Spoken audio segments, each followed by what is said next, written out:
Hello dear students, in this video let us discuss what are the population forecasting methods. First one is the arithmetic method or arithmetic increase method. In this method, the basic assumption we do take into the consideration is the increase in the population is at constant rate. Increase in the population is at constant rate. That means that the rate of the change of the population within the time is constant. That's the reason why P is nothing but the population, T is the time, and C is the constant. So it is dP by dt is equal to C. If you integrate this, the next equation, that P2 minus P1 is equal to, it's a constant, and from the time to the time T2 to the time T1 we are going to get.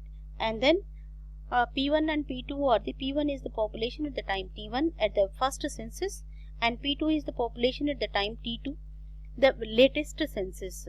Then whatever the differences is going to be of the time to time and with a constant rate. That's what as already we have discussed. And the population after the n decades is can be determined by using the formula, that is nothing but the arithmetic P suffix n for the after n decades is population at the n decades is equal to population plus n is a number of decades and a constant at what rate it is increasing, the incremental arithmetic increment, that is nothing but the that constant. So then we are going to get the population after the n decades. The next method is geometrical method.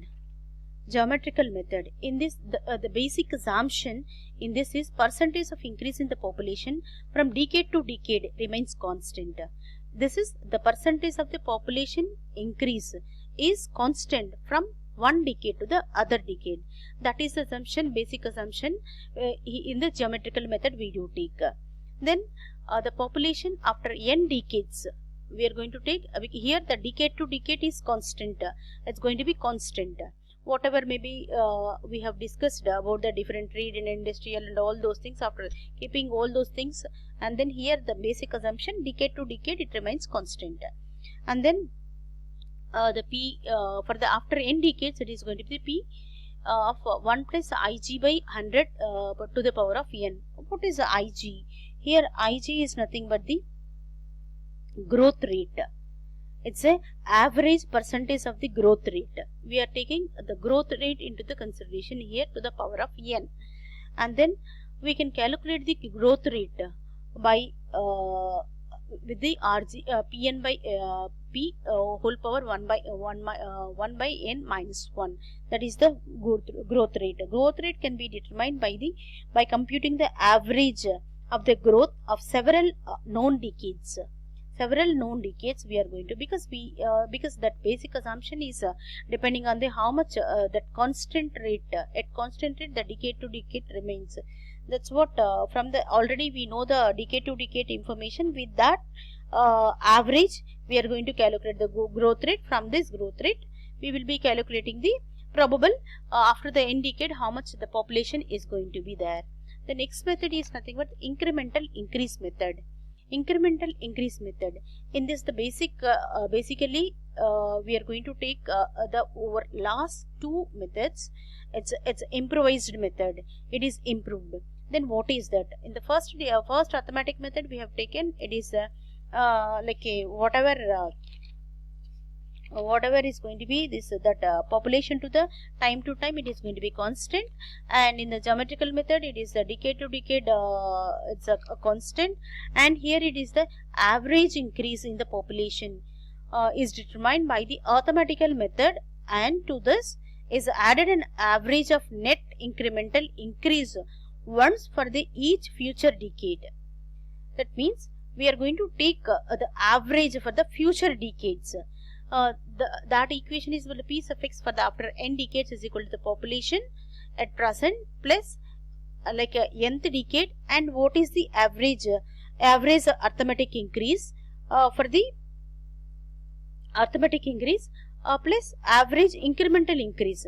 Both of the things we will be adding with the how many decades plus the present population we are going to do, so that for the nth decade we are going to get the incremental increase. Let us see what is the P here. P at present, whatever the census data we have got from the census, that we are going to take, and then IA is nothing but the average arithmetic increase, and IC is average incremental increase, and N is the after N decades you are going to get. Next method is decrease rate of growth method. That means initially if you take any city, actually the slowly when it is the industrialization or the occupation of the community start increasing, slowly it is going to increase. After that, later on, slowly as the density is the constraint, it is going to be decreasing. So it shows from here to here the S curve, and then it is going to be reducing as the after the mean levels. When it is reaching the maximum, here if you see the mean value, as after reaching here the mean value of the growth, then what is happening, it is going to decrease. That's what it is going to, the name itself, it is the decrease rate of growth method. Initially it will be increasing up to the maximum, to reach the maximum, then slowly it is going to be, as it is going to the saturation level when the time reaching to the Tn. That is what we are going to take in the decrease rate. Initially we will be taking incremental, and later on once it is reached to the point of interflexion here, then we are going to take the decremental rate for the decades. Then we are going to get the decremental. Once it is reaching the maximum, then we have to take the decremental rate, and we are going to get the population at that particular period. That means it is going to increase for the first half, increase in the rate of growth, and then later on after reaching the mean value it is going to reduce. Next one is the simple graphical method. In simple graphical method, what we are going to do, like we are going to take, if you want to have, you are having for a particular city or the community or the town, if you are having for the 3 or 4 decades, we are going to draw it a graph between the population and then to the decade. In that decade, then you are going to draw, and you continue that particular graph smoothly to the how many decades you want. Just the same curve you will be following, that is going to be interpolated for that decade is going to be the population growth. This is going to depend, and whatever it is there, it is also follows slightly the S-curve method. Next method is comparative graphical method. In this we are going to take let us consider, if you want, as mentioned here, if you want the population to be estimated for a city A, then we are going to consider the two cities how as the growth is same, almost we are going to consider for the two cities as almost like a city A, like here as mentioned here is B, city B and city C. Then you try to draw the graph for the city B and city A, and which is having the similar characteristics, similar conditions over there. Then you try to draw a line which is of the in between the cities B and C.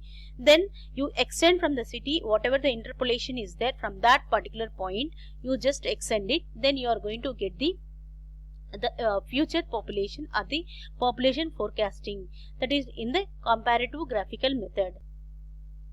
Next method is master plan method or zoning method.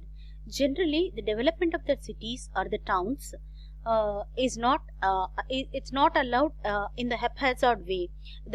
Suddenly it should not increase. That precaution generally the government is to take consideration. For the development of the cities, the master plan is generally prepared.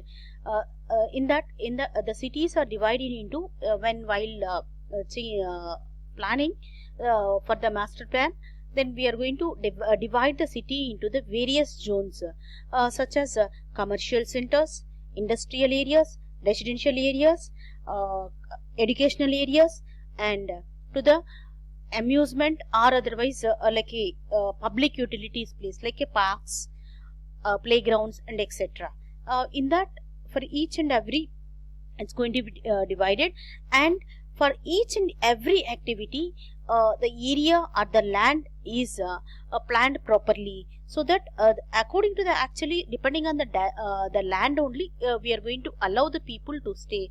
If the 100 square meters are there, then let us suppose a person, we are allowing that each individual. So we know the plan, and we know the how much area is there for that particular city. Then we have to restrict these many people should be allowed for this particular commercial area or the industrial area, for the residential area per square meter. Then it is going to be restricted. It is properly planned. With that help, we can able to identify, or otherwise we can restrict the population density in that particular plan. Then generally this master plan is planned for the cities mostly 25 to 30 years. And the population density also fixed, because we have already fixing the areas and fixing the number of the people, how many. Then that means automatically growth of the population or the growth of the density is fixed. Then it is easy for us to develop the water supply scheme for that particular pre-planned zones, and it is also called as the master planning, or otherwise a zoning planning method. Next method is apportionment method. Apportionment method. In this, we have to take few points into the consideration. It's nothing but the census data for the 4 to 5 decades. We have to take into the consideration. That is, census population record is expressed in the percentage of the population of the whole country. The population of the city under the consideration and countries is collected from the census department for 4 to 5 years. 4 to 5 years. The ratios of the census of the town or the city under the consideration to the national population is calculated for these decades, and a new graph is plot between these ratios and the times. And when you draw these things and then you extend, after drawing the plot between the ratio, or otherwise the plot or the graph between the ratios and the times during that particular for the city as well as for the nation, then we can extend it for the future decade. We are having for the 4 decades, and then because or otherwise 5 decades we are having the data which is collected from the census, and then you plot that and then you calculate the ratios and plot the graph between the ratios and the times, and you extend it for the future decades or the future years. Then you extend this curve for the smooth, whatever the future the previous it is following. Then we can able to get the for the future decade, for the 5th decade or the 7th decade, for the 8th decade we want, because we are going to plan for the design period is going to be the 20 to 40 years. Then we can able to identify how much is the estimated population in that.